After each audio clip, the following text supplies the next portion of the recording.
41. Alex has your full forecast. Good morning, Alex. Good morning, Wanye. We are looking live over downtown Macon, and it is a cold morning across central Georgia. No secret about it. At the freezing mark right now, but what's key here is this wind at about 5 miles an hour, making it feel like 27 out there on this Wednesday morning. 33 in Jeffersonville, 32 in Irwinton, 30 right now in Milledgeville. Down to the south, much of the same. 30 in Eastman and in McRae, 31 in Montezuma, and 32 waking up in Sumter County this morning. But the wind chills across central Georgia, many spots down into the 20s. Including here in Macon, over in Gordon, Cochran, Unadilla, Montezuma, Butler, Forsyth, Monticello, Eatonton. I could keep going. A lot of spots out there with a wind chill in the upper 20s. Now the radar picture is quiet thanks in part to high pressure that's just to our north. It's spinning in some air from the Great Lakes. Of course, anytime we get air from up there, it's going to be on the cooler side, and that's why we're looking at temperatures down near freezing this morning. Also why we're only going to make it into the 60s later on this afternoon. For tomorrow morning, another freeze watch in effect for central Georgia. This is going to be all of our counties here from north, south, east, west for temperatures to get down close to freezing once again. Now through the day today,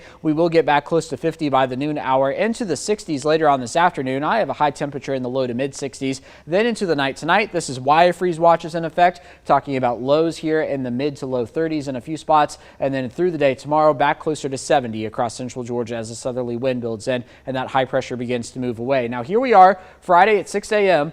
We're going to be talking about clear conditions across central Georgia. Of course, this is St. Patrick's Day. All eyes down there in Dublin. 3 p.m. Notice the timing slowing down here just a bit, but some rainfall expected. Approaching Interstate 85 at this point, and then some heavier rainfall developing by 4 or 5 o'clock. This is going to be moving into central Georgia by the time we get into the evening hours on Friday. So I think we're okay through a majority of the day, but then from 5 o'clock on, we're going to be looking at the threat of rainfall across the area, and that's going to last into early Saturday morning. As for today, though, 63 going to be the high temperature. Another cool day.